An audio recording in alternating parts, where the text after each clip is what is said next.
हाँ तो नमस्कार विद्यार्थियों, स्टडी विद सीप की ऑनलाइन क्लासेज में आपका स्वागत है। अपन पढ़ रहे थे 16वीं एक्सरसाइज प्रायिकता, और उसी प्रायिकता में आगे चलते हुए अपन ने 4 एग्जाम्पल कर लिए थे। ये पांचवा और छठा एग्जाम्पल आपके सामने है। ये अपन इस क्लास में करेंगे, पांचवा और छठा एग्जाम्पल। तो इनको ध्यान से समझिएगा, ये सवाल समझ में आ जाएंगे तो आगे प्रश्नावली के सवाल है वो सिंपल से सवाल है। करना इसमें भी कुछ ही नहीं है, वही पी ए बटे बी निकालनी है, इसकी भी ए बटे बी निकालना है। बस एक बात ये ध्यान रखनी है कि जिसमें ए और बी दे दी, ए बटे बी दे दी, उसमें तो सीधा सिंपल सा ए इंटरसेक्शन बी बटे पी बी निकालना है। पर अगर उसमें ए और बी ना दी और उसने सहप्रतिबंध प्रायिकता पूछ ली तो अपने को क्या करना पड़ता है, ए और बी अपने को खुद को मानना पड़ता है। किसको मानते हैं ए और बी? ए उसको मानते हैं जो अपने को ज्ञात करनी होती है, और बी उसको मानते हैं जो अपने को पहले से ही पता होती है, ज्ञात होती है। सिंपल सा सवाल के अंदर पता चल जाता है कि ये आपको ज्ञात है और ये आपको ज्ञात करनी है। तो देखना ये सवाल, जैसे पांचवा सवाल आपको दे रखा है कि एक पासे को 3 बार उछाला गया। अब आपको पता है एक पासे को 3 बार उछाला जाता है तो कितनी स्थितियां बनती है। एक पासे को 3 बार उछाला जाता है ना, तो आपको पता है जैसे सिक्के को उछालते हैं तो सिक्के में 2 ही कंडीशन होती है, तो 2 की पावर n, मतलब 2 बार उछाला जाता है, 2 दूनी 4, 3 बार उछाला जाता है 8। और इसमें होती है 6 की पावर n, मतलब 6 की पावर n यानी 6 की पावर 3 उछाला जाता है, और 6 की पावर 3 कितना होता है? 216 होता है। अब मैं अगर यहाँ से प्रतिदर्श समष्टि बनाने लग जाऊँ s, तो वो तो कितनी आ जाएगी मेरे पास में? 216, जो इस बोर्ड पे ही शायद ही आएगी। तो मैं एन एस को तो बनाना छोड़ दूं क्योंकि ज़्यादा एन एस काम आनी नहीं है। अपने को ये पता होना चाहिए सिंपल स्पेस जो है अपना प्रतिदर्श समष्टि, उसमें अवयव कितने हैं। तो यहाँ से अपने को पता चल गया कि इसके अंदर अवयव कितने हैं, 216 है। बस इसका इतना ही काम है। अब 2 घटनाएं दे रखी है इस पे आधारित। एक घटना दे रखी है, तीसरी उछाल पर अंक 4 का प्रकट होना। अब देखना, मैं ए घटना बनाता हूँ। मैं ए घटना यहीं से शुरू करता हूँ। ए घटना यहाँ से कर दूँ जिससे थोड़ा स्पेस मिल जाएगा, क्योंकि बहुत लंबी घटना जाएगी ए। तो ए घटना बनाता हूँ। देखो यहाँ पे ए में अवयव कौन कौन से आएंगे वो लिखता हूँ मैं यहाँ पे। ए के अंदर अवयव आएंगे तो आप इसको कैसे बनाओगे, भूल जाओगे आप। तो इसको किस हिसाब से बनानी है समझो। देखो ये कह रहा है तीसरी उछाल पर अंक 4 प्रकट होना। ठीक है, तीसरी उछाल पे तो 4 हो जाएगा, पर पहली और दूसरी जो उछाल है उनमें तो चेंज हो सकता है ना, हो सकता है। तो पहले क्या करूं मैं, पहले वाले पासे पे 1 फिक्स कर दूं। पहले वाला पासा है ना, उस पे 1 फिक्स कर दूं, दूसरे वाले पासे पे चेंज करता रहूं, और तीसरे पे तो 4 लिखना ही है। तो मैं कैसे लिखता हूं? देखो पहले वाले पे 1 आया, दूसरे वाले पे 2 आया, तीसरे वाले पे फिक्स 4 रख दिया। ये एक घटना संपन्न हो गई। फिर मैंने क्या लिखा? फिर मैंने लिखा पहले वाले को तो एकदम स्थिर रखा एक बार के लिए, दूसरे पे मैं चेंज करता गया, 2 कर दी, और ये 4 इस पे आएगी। तीसरे पे फिर मैंने क्या लिखा? 1 पड़ा, ये 3 आई, और ये कितना लिख दिया मैंने? 4 लिख दिया। फिर अगला जो पासा उछाला उसमें 1 पड़ा, 4 पड़ा, और कितना लिख दिया? 4 पड़ा। फिर आपको यहाँ नहीं दिख रहा होगा तो भी मैं लिख रहा हूँ, क्योंकि आपको पता है कि 1 आएगा, फिर 5 आएगा, और फिर कितना आएगा? 4 आएगा। फिर आगे और चेंज ना करूँ मैं, और चेंज ना करूँ तो यहाँ से लिखूँ। देखो यही चल रही है। मैं एक बार के लिए ब्रैकेट लगा दूँ, बीच में लगता तो नहीं है ब्रैकेट, मैं लगा दूँ एक बार के लिए। फिर देखो यहाँ से पहले को स्थिर रखूँ, दूसरे पे 6 ले आऊँ, और तीसरे पे तो 4 फिक्स रखना ही है। इससे ज़्यादा तो नहीं बन सकती ना, 6 से ज़्यादा दूसरे पे 7 तो आने से रहा। ठीक है, अब दूसरे पासे का अंक चेंज कर देता हूँ, 2 लिख देता हूँ, और फिर इसके संगत इनको चेंज करता हूँ। एक ले आऊँ, इस पे 4 आएगा। इस पे तो फिक्स है, लास्ट वाले पे तो, अंतिम पे तो 4 ही आना है। तो इस पे तो 2 ही फिक्स रखूँ, इसको चेंज करता जाऊँ फटाफट, और मैं ये सारी की सारी कंडीशन बना दूँ। आप अगर साथ में बना रहे हो तो आप भी बनाइए इसको, हाथ से बनाओगे तो ही जाके ये समझ में आएगी, नहीं तो ये समझ में नहीं आने वाली है। तो फिर मैं दूसरे पासे को चेंज करता जा रहा हूँ, और पहले पासे पे कुछ ही चेंज नहीं कर रहा, और अंतिम पासे पे तो चेंज कर ही नहीं सकते। क्यों? क्योंकि अंतिम पासे पे तो वो 4 का कह ही रखा है। फिर और देखो मैं यहाँ से लिखना शुरू कर दूँ, बनता तो नहीं है बीच में ये, और मैं लगा दूँ। देखो 3 चेंज कर दूँ, तीसरा लिख दूँ यहाँ पे 3। फिर दूसरे पासे पे कितना? 1 और 2, 1 और 4, क्योंकि अंतिम पासे पे कितना लिखना है? 4 ही लिखना है। फिर अगले पासे पे देखो 3 को फिक्स रखूँ मैं, इस पे 2 आ जाएगा, इस पे कितना आ जाएगा 4। इसको फिक्स रखूँ 3, इस पे कितना आ जाएगा 3 और इस पे कितना आ जाएगा 4। एकदम कंसंट्रेशन के साथ में बैठना, अलग रूम में ईयरफोन लगा के पेन कॉपी हाथ में लेके बैठना और ये साथ साथ में बनाते जाना, तभी समझ में आएगा। नहीं तो बीच बीच में इधर उधर देखोगे तो ये गड़बड़ हो जाएगा। फिर 3 आ जाएगा, फिर 4 आ जाएगा, फिर 4 आ जाएगा, फिर क्या आ जाएगा 3 आ जाएगा, फिर 5 आ जाएगा और फिर क्या आ जाएगा 4 आ जाएगा, फिर क्या आ जाएगा 3 आ जाएगा, फिर 6 आ जाएगा और फिर क्या आ जाएगा 4 आ जाएगा। इतनी बनेंगी स्थितियाँ इसकी, ठीक है। फिर इसके बाद में पहले पासे पे फिर चेंज करूँ 4 आएगा और इस पे तो ये सारे चेंज होने ही हैं, तो फिर लिखता जाऊँ मैं फटाफट 1, इस पे 2 और इस पे कितना आ जाएगा 4। फिर अगले पासे पे 4, इस पे कितना आ जाएगा 3 और इस पे कितना आ जाएगा, इस पे तो 4 फिक्स ही रहेगा। इस पे आ जाएगा कितना 4, इस पे भी आ जाएगा 4 और इस पे भी आ जाएगा 4। फिर अगली बार और चेंज कर दूं तो अगली बार क्या आएगी घटना, देखो यहाँ से इस पासे पे 4 4 चल रहा है, उस पे 5 चेंज कर दूं, ये 4 आएगा, ये 5 आएगा और ये कितना आएगा, ये तो फिक्स है 4 ही। फिर देखो ये 4 आ जाएगा, ये 6 आ जाएगा और ये क्या आ जाएगा 4 फिक्स है ही इस पे तो, ठीक है। इसका फिर चेंज करता हूँ, कौन सा अंक 5 चेंज कर देता हूँ, 5 आएगा, 1 आएगा, फिर इस पे कितना आएगा 4, फिर इस पे कितना आएगा 5 आएगा, इस पे कितना आएगा 2 आएगा, इस पे कितना आएगा 4। फिर चेंज कर देता हूँ, देखो इस पे 5 आएगा, इस पे कितना आएगा 3 आएगा, इस पे 4। फिर चेंज कर देता हूँ, इस पे 5 आएगा, इस पे 4 आएगा और इस पे 4 आएगा। फिर बदल देता हूँ, देखो इस पे 5 आएगा, इस पे भी 5 आएगा और इस पे कितना आएगा 4 आएगा। और फिर इस पे 5 आएगा, इस पे कितना आएगा 6 आएगा और इस पे कितना आएगा 4 आएगा। फिर इस हिसाब से और कंडीशन बनेगी, आगे कंडीशन बनाएंगे तो इस पे चेंज कर दूँ, 6 आएगा, 1 आएगा, इस पे 4 आएगा, फिर इस पे 6 आएगा, इस पे 2 आएगा और इस पे कितना आएगा 4 आएगा। फिर और चेंज कर दूँ, देखो और चेंज कर दूँ तो देखो इस पे तो कितना आएगा 6 ही आएगा, उस पे 2 लिखा तो यहाँ पे कितना लिख दूँ 3 आएगा, यहाँ पे कितना आएगा 4 आएगा। फिर यहाँ पे लिख दूँ 6 आएगा, 4 आएगा और यहाँ पे कितना आएगा 4 आएगा। फिर लिख दूँ 6 आएगा, यहाँ पे 5 आएगा और यहाँ पे 4 आएगा। और अगली कंडीशन में 6 6 और कितना हो जाएगा 4। ये लो पूरी प्रायिकता कंप्लीट हो गई। यानी ए के जितने अवयव थे उतने सारे के सारे मैंने यहाँ पे लिख दी, वो सारे के सारे आ गए। देखना कितनी कंडीशन बन गई। वैसे इस कंडीशन से तो कितनी बन गई अपने को मतलब नहीं है, अपने को तो बी से मतलब है। अब देखो यहाँ पे मैं बी लिखता हूँ, बी के अवयव लिखता हूँ, बी में कौन कौन से अवयव आएंगे। तो बताओ, देखो बी क्या कह रहा है, पहली 2 उछालों पर क्रमशः 6 और 5 प्रकट होना चाहिए। फिक्स कर दिया कि पहली पे 6 और 5, पहली पे 6 और दूसरी पे 5। तो यहाँ पे मैं फिक्स कर दूँ, पहली पे 6 ही आना चाहिए, दूसरी पे 5 ही आना चाहिए, तीसरी में भले आप चेंज करते जाओ। पहली और दूसरी में आपको चेंज बिल्कुल ही नहीं करना है, 6 और 5 ही रखना है, बाकी आप चेंज कर सकते हो। तो कुल मिला के ये कितनी स्थितियाँ बनेगी, कुल मिला के ये 6 स्थितियाँ बनेगी, क्योंकि पहला दूसरा चेंज नहीं करना, तो ये 2 ही चेंज करने, अंतिम वाला 1 ही चेंज करना है, तो फिर ये 6 तक की चलेगी। तो 1 5 5 हो जाएगा और अंतिम में क्या हो जाएगा 6 5 और 6 हो जाएगा। तो बी में अवयव कितने आ गए, देखो 1 2 3 4 5 और 6 आ गए। तो आपको यहाँ से इस हिसाब से समझ में आ गए होंगे मैंने ये अवयव कैसे लिखे। मैंने अवयव लिखे, तीसरी उछाल में 4 आना चाहिए, तो तीसरी में सारों में देखो 4 4 4 है।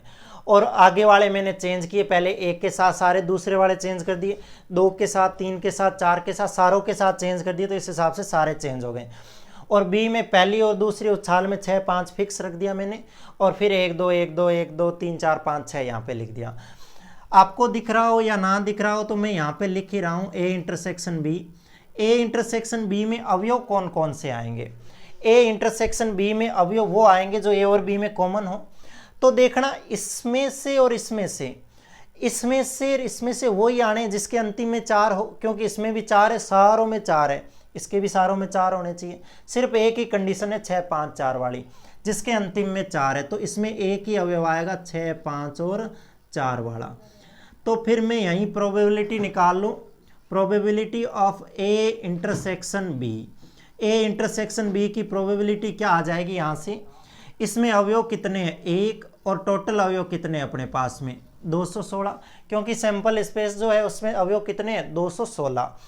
तो ये आ जाएगी ए इंटरसेक्शन बी 1/216। और अगर यहीं में पी बी निकाल लूँ, बी की प्रोबेबिलिटी निकाल लूँ, तो बी में देखो अवयव कितने अच्छे हैं, तो ये आ जाएगी कितनी 6/216। और मुझे तो निकालनी है पी ए इंटरसेक्शन बी, तो आप एक बार इसको उतार लीजिए, मैं इधर से मिटा रहा हूँ क्योंकि मेरे पास में पी बी आ गई 6/216 और पी ए इंटरसेक्शन बी आ गया 216। आपको ये समझ में आ गया होगा। बाकी मैं एक बार और बता देता हूँ, इसके सारे अंतिम में 4 रखना है। पहले एक नंबर को फिक्स रख लीजिए, यानी पहले क्या कीजिए आप एक वाले को फिक्स रख लीजिए और दूसरे वाले को उसके संगत चेंज करते जाइए। यहाँ पे मैंने गड़बड़ कर दी क्या, एक के साथ में 6 लिखा, नहीं मैंने यहाँ से लिखा था। देखो एक के साथ में सारी मैंने बदलता गया, एक के एक रखा पहले, तो कहाँ तक, यहाँ 6 तक, और दूसरे पे 1 से लेकर 6 तक चेंज किया। दोबारा 2 फिक्स कर दिया पहले पे तो, और 1 से 6 लिखा, 3 फिक्स कर दिया, 1 से 6 लिखा, अंतिम में 4 लिखना ही है। ठीक है, ये तो कंप्लीट हो गया। मैं इसको यहाँ से साफ कर देता हूँ और यहाँ पे लिखता हूँ, मैं इसकी प्रोबेबिलिटी निकालता हूँ। तो इसकी प्रोबेबिलिटी में यहाँ पे अगर निकालूँ तो क्या आएगा, देखो मुझे तो a/b निकालना, वो कह रहा है आप a/b निकालिए। तो a/b अगर निकालेंगे तो क्या होगा, पी ए इंटरसेक्शन b और अपॉन में क्या होगा pb। तो a इंटरसेक्शन b देखो अपना कितना आया 1/216 और बट्टे में ये कितना आया 6/216। ये 216 से 216 कट गया, कितना आया 1/6। तो इसकी जो प्रोबेबिलिटी आएगी वो कितनी आ जाएगी अपने पास में, वो आ जाएगी अपने पास में 1/6। तो ये आप उतार लीजिए सवाल, मैं इसको साफ करके अगला सवाल करता हूँ। तो देखो अगला सवाल यहीं पे छठा जो एग्जाम्पल है और लास्ट एग्जाम्पल है और सबसे मोस्ट है और सबसे स्पेशल सवाल है ये इस एक्सरसाइज का। तो इसको ध्यान से समझोगे एकदम अच्छे से समझ में आ जाएगा, ज़्यादा इतना हार्ड नहीं है ये सवाल। हार्ड तो होते ही नहीं है सवाल, समझ में आ जाए, अगर इसकी बेसिक चीज़ें समझ में आ जाए तो सारे सवाल एकदम इजी हो जाते हैं। पहले तो अपन सवाल पढ़ते हैं और ए और बी 2 घटनाओं पे विचार करते हैं कि ए और बी 2 घटनाएं क्या दे रखी है भाई अपने को। तो देखो ये कह रहा है एक पासे को उछालने पर विचार करना है, एक पासे को उछाल रहे विचार कर लेंगे। इस पासे पर प्राप्त अंक 3 या 3 का गुणज हो तो पासे को पुनः उछाला जाता है। यदि प्राप्त अंक इनके अतिरिक्त हो तो एक सिक्के को उछाला जाता है। यदि घटना कम से कम एक पासे पर 3 प्रकट होना का घटित होना दिया गया है तो घटना सिक्के पर पट प्राप्त होने की प्रायिकता ज्ञात कीजिए। मैं पहले तो 2 घटनाएं लिखता हूं, इसका हल करता हूं, उससे पहले 2 घटनाएं लिखता हूं। ए में क्या लिखता हूं, देखो जो ज्ञात करनी है, ज्ञात कौन सी करनी, तो घटना सिक्के पर पट आना की सह प्रतिबंध प्रायिकता ज्ञात कीजिए। मतलब सिक्के पर पट आना, ए क्या ज्ञात करनी है अपने को, ए ज्ञात करनी है सिक्के पर पट आना। ये लो लिख दो, सिक्के पर पट आना, ये इसकी प्रायिकता ज्ञात करनी है। ठीक है भाई, तो ए के अंदर कौन कौन से अवयव आएंगे उसकी अभी बात कर लेते हैं, छोड़ो एक बार। बी की मैं बात करूं तो देखो बी क्या दे रखी है, बी ज्ञात है अपने पास में पहले से पता है। ये कह रहा है यदि घटना कम से कम एक पासे पर 3 प्रकट होना, यहां लिख दो कम से कम, क्या है कम से कम एक पासे पर 3 प्रकट होना, कम से कम एक पासे पर 3 प्रकट होना, कम से कम एक पासे पर 3 प्रकट होना, ये अपने को ज्ञात है। ठीक है भाई, ये ज्ञात है। और इसमें कौन कौन से एलिमेंट आएंगे उसको अभी मैं लिख दूंगा, देखना। अब मैं बात करता हूं, देखो वो कह रहा है एक पासे को उछालने पे विचार कीजिए, तो एक पासे को उछालेंगे तो ये कंडीशन बन सकती है 1 2 3 4 5 और 6, ये इतनी स्थितियां आ सकती है, 1 2 3 4 5 और 6 आ सकती है। अब वो कह रहा है कि क्या यदि पासे पर प्राप्त अंक 3 या 3 का गुणज हो, 3 या 3 का गुणज हो मतलब या तो वो 3 हो और या वो क्या हो 6 हो, या तो 3 हो या 3 का गुणज हो, तो पासे को पुनः उछाला जाता है। अगर ये दोनों हो ना तो पासे को ही उछाला जाएगा, मतलब 1 2 3 4 5 और 6, ये आने की वापस संभावना हो जाएगी। मतलब 3 के साथ में 1 2 3 4 5 6 आने की संभावना हो जाएगी और 6 के साथ में भी 1 2 3 4 5 6 आने की संभावना हो जाएगी। ठीक है, यदि ये ना आए तो, यदि प्राप्त अंक इनके अतिरिक्त हो, मतलब 3 या 3 के गुणज के अलावा हो, तो सिक्के को उछाला जाता है। अगर ये कंडीशन ना बनकर ये कंडीशन बन जाएगी तो फिर किसको उछाला जाता है? सिक्के को। और सिक्के पर क्या आ सकता है? या तो हेड आ सकता है या क्या आ सकता है? टेल आ सकता है। तो पहले तो मैं ए और बी के एलिमेंट लिखने से पहले मैं प्रतिदर्श समष्टि एस बनाऊं इसकी। तो प्रतिदर्श समष्टि एस बनाऊं तो मैं यहाँ पे बना दूं, देखो कहाँ पे, इसके नीचे ही बना दूं, यहाँ पे बना दूं। बनानी तो पहले है अपने को, पर मैं यहाँ पे बना दूं। मैंने पहले 2 घटनाएं लिख दी। तो देखना, मैं ये लिख दूं 1 के साथ में एच आ सकता है, 2 के साथ में एच आ सकता है, 4 के साथ में एच आ सकता है, 5 के साथ में एच आ सकता है, 1 के साथ टी आ सकता है, 2 के साथ, 3 के साथ, 4 के साथ और 5 के साथ। मतलब ये जो संख्या है ना, कौन कौन सी, 1, 2, 4 और 5, इनके साथ हेड टेल आ सकता है। क्यों? क्योंकि ये 3 का गुणज नहीं है। 3 का गुणज नहीं होगा तो ये उछाला जाएगा। तो मैं पहले 1, 2, 4, 5 के साथ में हेड लिख दूं। 1 के साथ में हेड लिख दूं, 2 के साथ में हेड लिख दूं, 4 के साथ में हेड लिख दूं और 5 के साथ में हेड लिख दूं। ऐसे ही 1 के साथ में मैं टेल लिख दूं, 2 के साथ में मैं टेल लिख दूं, 4 के साथ में टेल लिख दूं और 5 के साथ में टेल लिख दूं। क्यों आया इनके साथ टेल? क्यों? क्योंकि इनके साथ तो अपने को है वो कि सिक्का उछाला जाएगा।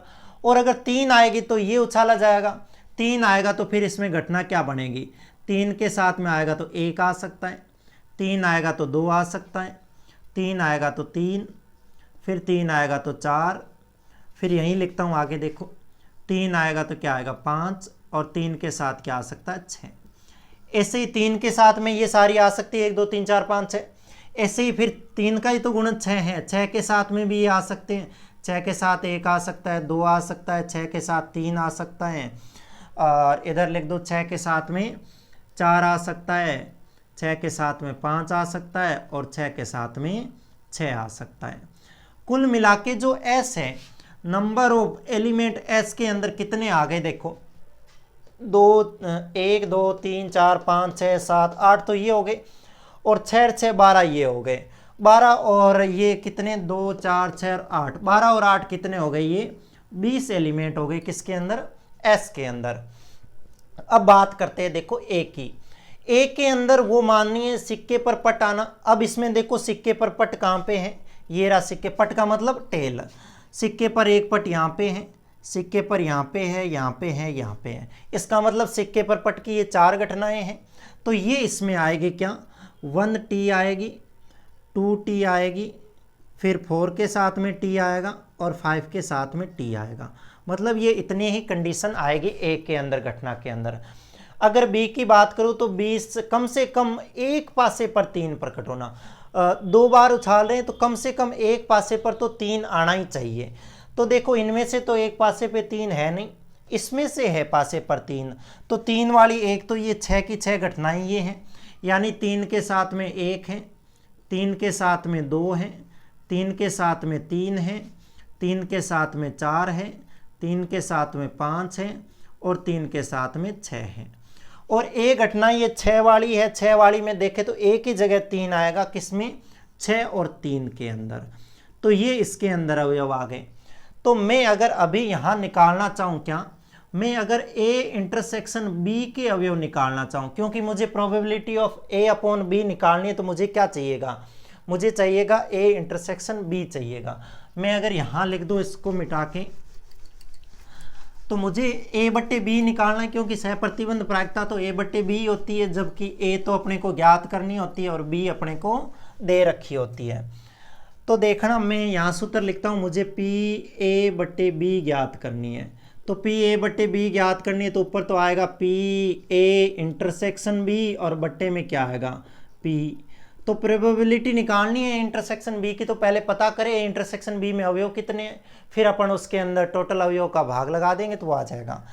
ए इंटरसेक्शन बी में देखो अवयव कौन से आएंगे?